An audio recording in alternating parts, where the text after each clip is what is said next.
แต่លោកអ្នកធ្លាប់បានចាប់អារម្មណ៍ដែរឬទេហើយអ្វីបានជាសត្វព្រាបនិងសត្វចាបពួកវាមានលក្ខណៈខុសគ្នាសឹងតែមិនគួរឲ្យជឿទាំងដែលពួកវាគឺជាសត្វបក្សីតែបានហោះហើរនៅលើមេឃជាមួយនឹងគ្នាសោះតាមមកយល់ដឹងអំពីសត្វទាំងពីរប្រភេទនេះទាំងអស់គ្នាសត្វព្រាបគឺជាបក្សីមួយប្រភេទដែលរស់នៅជិតស្និទ្ធនឹងមនុស្សតាំងពីសម័យបុរាណមកវាត្រូវបានគេឃើញនៅគ្រប់ទ្វីបលើកលែងតែតំបន់ត្រជាក់ខ្លាំងខ្លះសត្វព្រាបមិនត្រឹមតែជាសត្វស្លាបធម្មតាទេប៉ុន្តែ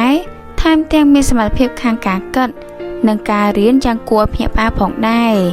ជានឹងធ្វើការស្វែងយល់អំពីចំណុចសំខាន់មួយចំនួនរបស់សត្វព្រាបទី1សមត្ថភាពខាងបញ្ញា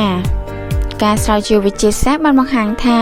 សត្វព្រាបអាចរាប់លេខប្រៀបធៀបបរិមាណនិងយល់ពីគំនិតគណិតវិទ្យាជាមូលដ្ឋានវាអាចបែងចែករូបរាងឬវត្ថុផ្សេងបានត្រឹមត្រូវហើយថែមទាំងអាចស្គាល់ពីអក្សរ A ដល់ C បន្ទាប់ពីការបង្រៀនរយៈពេលមួយសមត្ថភាពនេះបានធ្វើឲ្យអ្នកវិទ្យាសាស្ត្រមើលឃើញថាបក្សីមួយចំនួនមានបញ្ញាមិនចាញ់សត្វចិញ្ចឹមធំដូចជាសត្វស្វានោះឡើយទី2សមត្ថភាពរកផ្លូវសត្វព្រាបមានសមត្ថភាពរកផ្លូវត្រឡប់ទៅទីកន្លែងដើមបានយ៉ាងអស្ចារ្យតែម្ដងទោះបីត្រូវយកទៅលេងនៅឆ្ងាយរាប់រយគីឡូម៉ែត្រក៏ដោយវាអាចប្រើពន្លឺព្រះអាទិត្យដែលម៉ាញ៉ាទិករបស់ផែនដីនិងក្លិនបរិស្ថានដើម្បីកំណត់ទិសដៅដោយសារតែសមត្ថភាពនេះនៅសម័យមុនមនុស្សបានប្រើសត្វព្រាបសម្រាប់បញ្ជូនសារសំខាន់ក្នុងសង្គ្រាមនិងការទំនាក់ទំនងគ្នាទី3ជីវិតសង្គមនិងអារម្មណ៍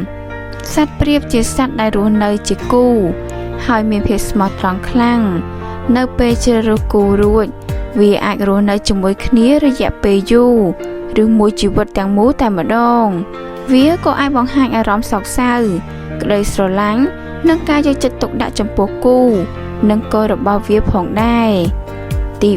4តួនាទីក្នុងវប្បធម៌មនុស្សក្នុងវប្បធម៌ជាច្រើន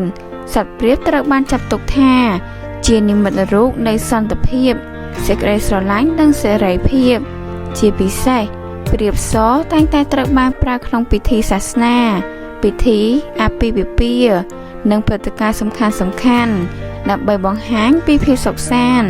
និងក្តីសង្ឃឹមទី5សារៈសំខាន់ផ្នែកវិទ្យាសាស្ត្រដោយសារសត្វព្រាបមានភាពងាយស្រួលក្នុងការបណ្ដុះបណ្ដាលនិងមានសមត្ថភាពចងចាំល្អវាត្រូវបានគេយកមកសិក្សាក្នុងវិស័យចិត្តវិទ្យានិងវិទ្យាសាស្ត្រសត្វដើម្បីយល់ដឹងអំពីការរៀននិងការគិតរបស់វាក្រោយពីបានដឹងអំពីសត្វព្រាបហើយតោះពេលនេះយើងនឹងបន្តស្វែងយល់អំពីសត្វចាបវិញម្ដង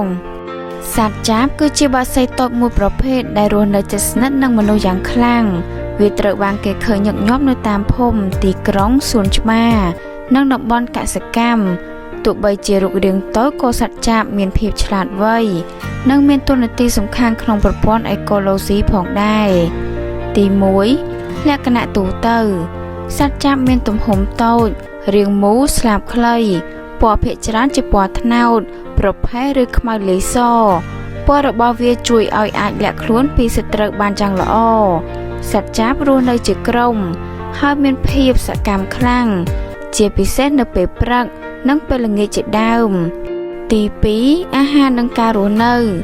អាហារសំខាន់របស់សត្វចាបគឺគ្រាប់ធញ្ញជាតិគ្រាប់ស្រូវសណ្ដែកនិងសត្វល្អិតតូចដោយសារតែវាស៊ីសត្វល្អិតវាមានតួនាទីជួយកាត់បន្ថយសត្វល្អិតបំផ្លាញដំណាំផងដែរទី3ការបង្កើតពូជសត្វចាបបង្កើតសម្បុកនៅលើដើមឈើដំបូលផ្ទះឬកន្លែងខ្ពស់វាដាក់ពងមួយចំនួនប្រហែលជា3ទៅ6ពងក្នុងមួយដងមេនឹងឪពុកចាបចូលរួមថែរក្សាកូនដោយបង្បើកអាហារនិងការពារពីសត្រូវរហូតដល់កូនអាចហោះបានដោយខ្លួនឯង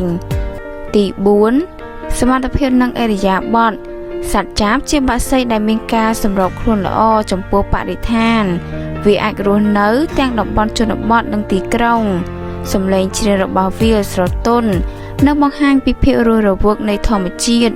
ទោះបីមិនមានបញ្ញាស្មុគស្មាញដូចសត្វធំក៏ដោយសត្វចាបមានសមត្ថភាពរៀននិងចងចាំទីតាំងអាហារបានយ៉ាងល្អ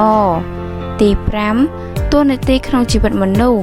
សត្វចាបត្រូវបានចាត់ទុកថាជានិមិត្តរូបនៃភាពសាមញ្ញនិងជីវិតចិត្តធម្មជាតិវាជាសញ្ញាបង្ហាញពីបរិស្ថានដែលនៅមានតុល្យភាពព្រោះនៅកន្លែងដែលមានសត្វចាបច្រើនជាទូទៅបរិស្ថាននៅទីនោះមិនសូវរងការបំពុលខ្លាំងនោះទេ